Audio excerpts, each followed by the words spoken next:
सभी को राम राम और नमस्कार।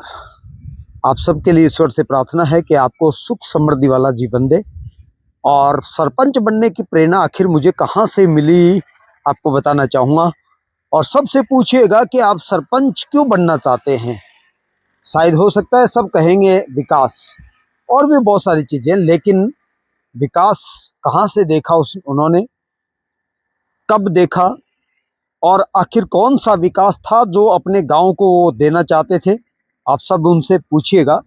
लेकिन मैं बताता हूं कि मुझे ये प्रेरणा कहाँ से मिली सरपंच बनने के लिए। मुझे क्यों लगा कि मुझे बनना चाहिए सरपंच, और बनना जरूरी था, क्योंकि संपूर्ण अगर गांव का अगर विकास हो सकता है तो सरपंच सिग्नेचर से ही हो सकता है, बाकी अन्य नहीं।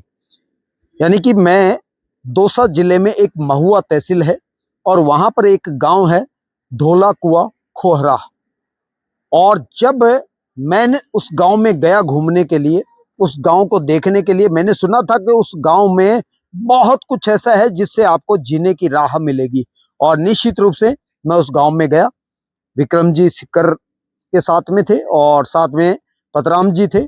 हम तीनों मिलकर के उस गांव में पहुंचे और जब देखा और उस गांव की तस्वीरें जब देखी, मैं आपको बयां कर रहा हूं। नीचे जो स्क्रीन में जो ये पिक्चर चल रही है, ये वही की पिक्चर है, एक गांव की तस्वीर है ये। और वो गांव जो कि बेहतरीन एकजुटता और योग्य व्यक्ति के लिए समर्पित है। तो मैं इसलिए आपको कहता हूं कि एकजुट तब रहिए किसी व्यक्ति के लिए जब आपको लगता है कि इसमें सब कुछ भगवान ने डाला है, तो ऐसे व्यक्ति को हमें समर्थन देना चाहिए। और वर्तमान में उस गांव का नाम मनोहरपुर हो चुका है। तो एक बार अगर आप कहीं इंसानियत और मानवता के लिए जीवन जी रहे हैं तो उस गांव की यात्रा जरूर करें।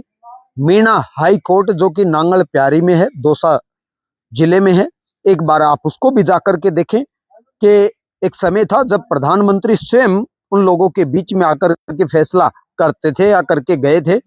और वही चीज मैं चाहता हूं कि आपके गांव पंचायत में भी और जो भी कोई अधिकारी हैं वो आपकी सुनवाई के लिए महीने में एक बार आए।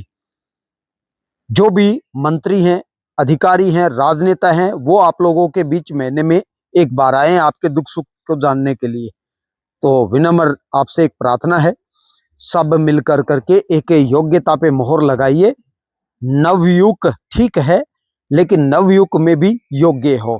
और जो व्यक्ति अगर रट लगाए बैठे हैं कि मैं लड़ूंगा मैं लड़ूंगा मैं लड़ूंगा, नहीं समझ रहे हैं, तो एक बार उनकी गहराई से आप उनका निरीक्षण कीजिए, प्रशिक्षण कीजिए कि आखिर में कितनी काबिलियत है। अगर आपको लगे तो आप उनको समर्थन कीजिएगा, मुझे नहीं। और आपको लगे कि मुझे समर्थन करना है तो निश्चित रूप से एक बार आप सबकी निगरानी जरूर करें, स्वार्थ से नहीं, निस्वार्थ से। क्योंकि गांव के भविष्य का सवाल है ये, नवयुग पीढ़ियों के एक समय का सवाल है ये, आने वाली जो पीढ़ियां हैं उनके जीवन का सवाल है ये। और वर्तमान में जो हम अन्य गांवों की तुलना में पिछड़ रहे हैं, ये अपने ग्राम पंचायत का सवाल है ये। धन्यवाद।